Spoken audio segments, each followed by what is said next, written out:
निर्णय नहीं हुई, जिससे कोई क्षति हुई हो, तब तो सकुशल पहुंचे।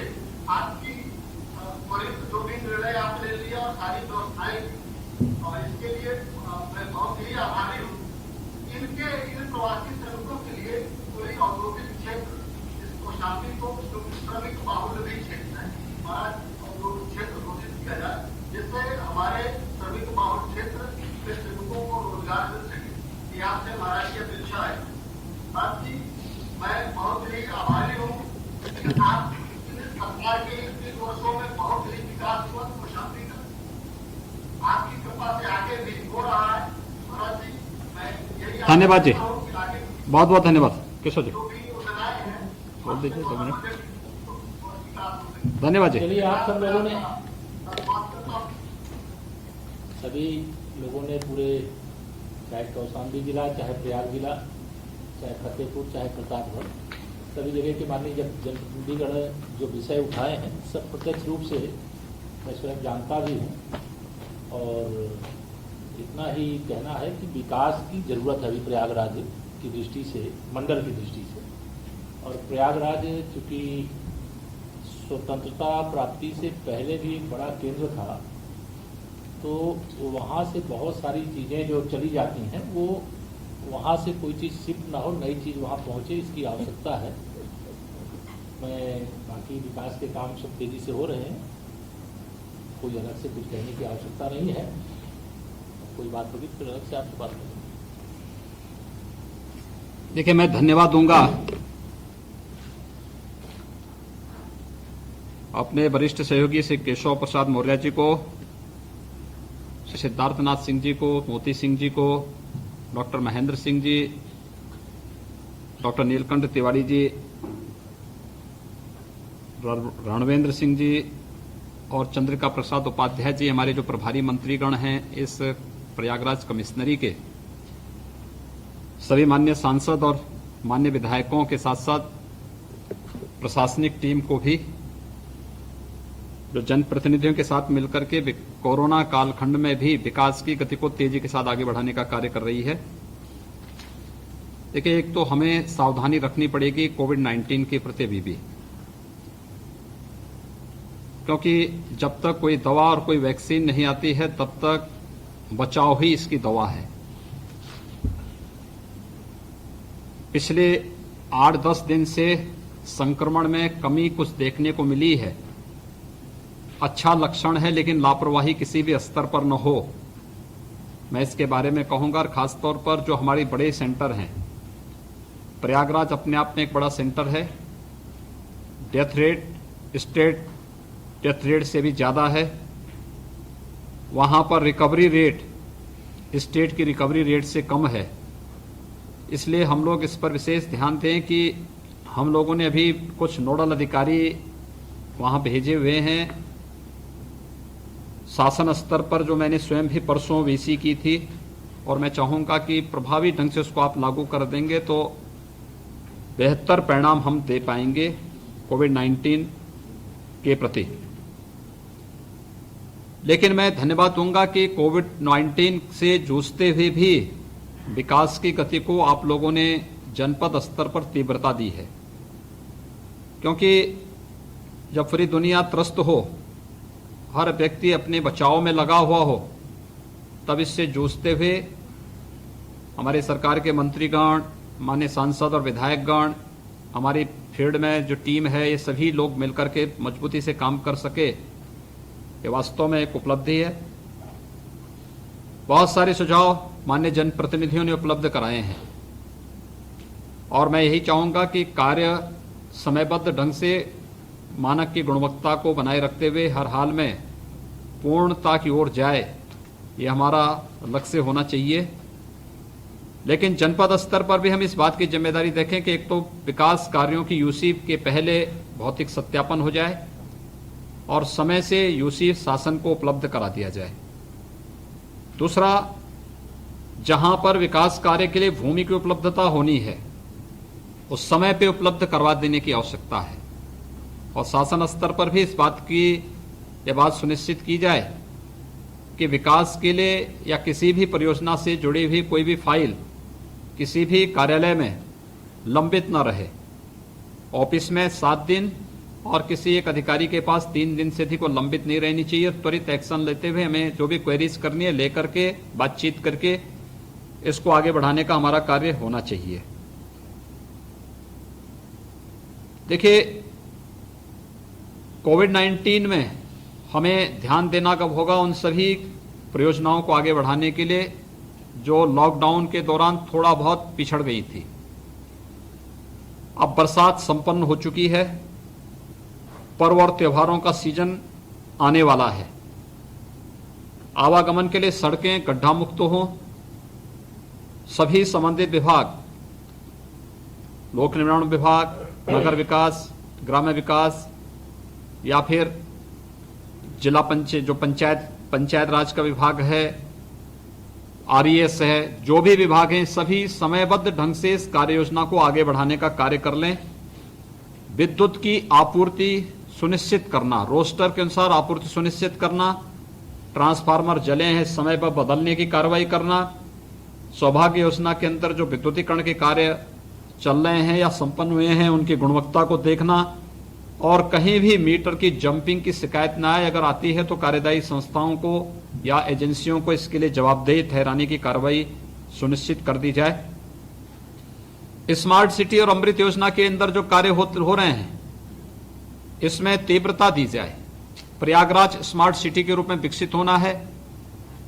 प्रयागराज के लिए जो कार्य योजना हमारी है ये अभी से हम प्रारंभ करें। 2024-25 में जब प्रयागराज का महाकुंभ आएगा वो अपने आप में जैसे 2019 के प्रयागराज कुंभ को दुनिया के एक यूनिक इवेंट के रूप में प्रस्तुत किया गया, ऐसे ही हम 2024-25 के प्रयागराज कुंभ को उस रूप में वैश्विक स्तर पर प्रस्तुत कर सकें।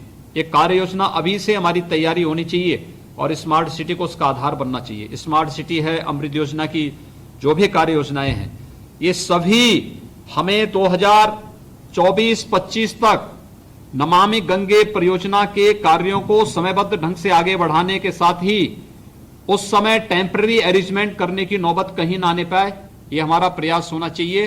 क्योंकि ये हमारा सौभाग्य है कि गंगा यमुना का पवित्र संगम हमारे प्रदेश में है और प्रयागराज का सौभाग्य है कि प्रयागराज में ये सब एक साथ मिलते हैं और वो अपने आप में एक तीर्थ है। यूनेस्को ने भी जिसे मानवता की मूर्त सांस्कृतिक धरोहर के रूप में मान्यता दी हो, तो उन सब के प्रति हम सभी की जिम्मेदारी बनती है कि हम उन कार्य योजनाओं को आगे बढ़ाने का कार्य करें।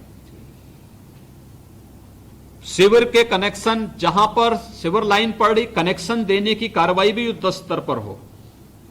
हमें तेजी के साथ उस लक्ष्य को प्राप्त करने चाहिए। ऐसे ही पेयजल की योजनाएं, हर घर नल की योजना, आर्सेनिक फ्लोराइड प्रभावित गांवों के साथ ही हमें पहले से चल रही परियोजनाओं को, चालू परियोजनाओं को या पहले पूर्ण हो चुकी परियोजनाओं को, इन सब की समीक्षा करनी चाहिए। इन्हें सस्टेनेबल बनाने के लिए ग्राम प्रधान निधि या फिर गांव के लोगों के साथ बैठ करके यूजर चार्जेस के माध्यम से कैसे हम इसको सेल्फ सस्टेनेबल बना सकें, इस पर हमें ध्यान देना होगा। क्योंकि शुद्ध पेयजल की आपूर्ति का मतलब आधी बीमारी को आप समाप्त कर रहे हैं, यानी उनका आधा खर्चा बीमारी का रोक रहे हैं, इसको पूरी तरह उसकी बचत हो रही है। तो ये बहुत पवित्र कार्य है और इस कार्य को हमें प्राथमिकता के आधार पर लेना पड़ेगा। लेकिन साथ साथ प्रधानमंत्री आवास योजना, मुख्यमंत्री आवास योजना या स्वच्छ भारत मिशन के अंतर्गत जो शौचालय बने हुए हैं इनका 100% जियो टैगिंग हो जाए। विकास की योजनाओं में जनप्रतिनिधियों की सहभागिता ये सुनिश्चित करें। देखिए, हर एक जनपद में प्रधानमंत्री पैकेज के अंतर्गत ग्राम सचिवालय के निर्माण की कार्रवाई उन ग्राम पंचायतों में होनी है जहां पर कोई ग्राम पंचायत भवन नहीं है। अब आप देखें, प्रयागराज में 179, प्रतापगढ़ में 82, फतेहपुर में 20 ग्राम पंचायतें ऐसी हैं जहां पर अभी पंचायत भवन के साइट चिन्हांकन नहीं पूरे हो पाए। और जिलाधिकारियों के स्तर पर जो लंबित हैं, प्रतापगढ़ में 67, प्रयागराज में 61 और फतेहपुर में 26, कौशाम्बी में 2।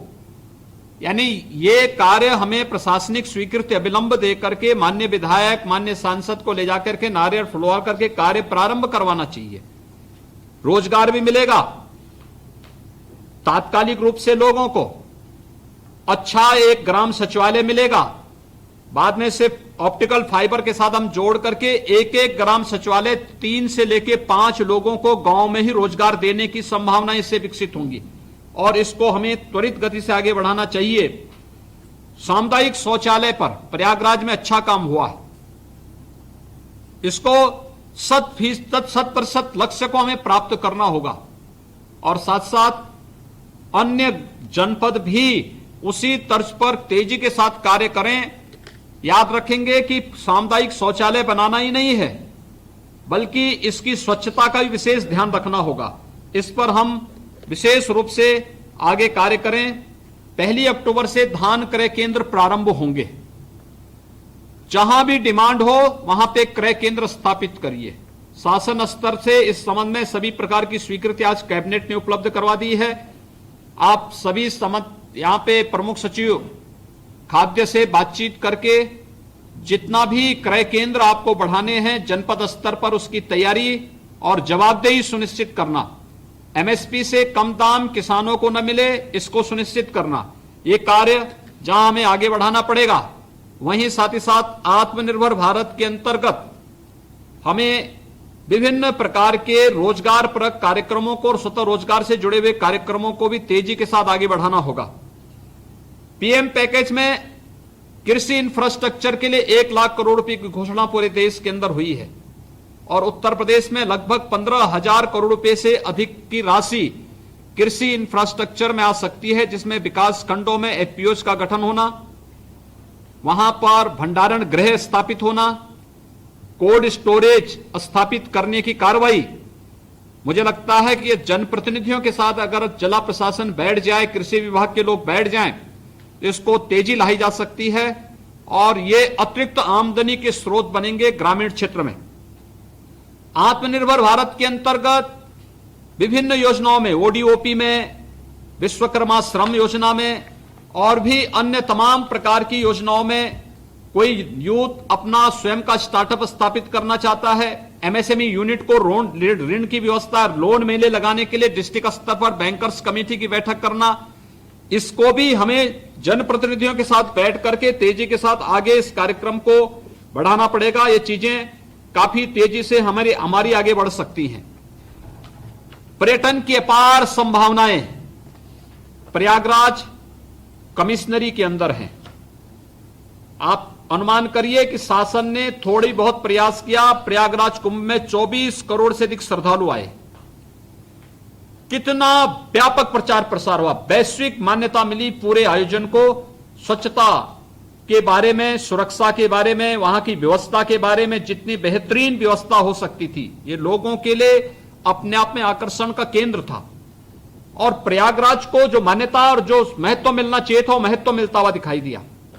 हमारा प्रयास होना चाहिए कि पर्यटन की जो अपार संभावनाएं हैं प्रयागराज में है ही, प्रयागराज के अलावा श्रृंगेरपुर में है, वहां पे निषाद राज से जुड़ी हुई स्मृतियों को, भगवान राम से जुड़ी हुई स्मृतियों को और मजबूती के साथ आगे बढ़ाने के लिए हमें व्यापक कार्य योजनाओं को आगे करना चाहिए। जैसे प्रतापगढ़ में या फतेहपुर में या कौशाम्बी में भगवान बुद्ध की तपस्थली है और उत्तर प्रदेश के 6 प्रमुख बौद्ध तीर्थ स्थलों में कौशाम्बी आता है।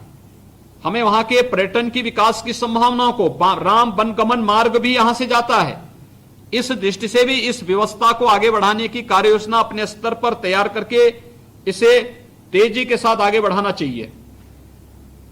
खनन से संबंधित जो भी कार्य योजनाएं हैं इसको समय से हमें लागू करने का कार्य करना चाहिए।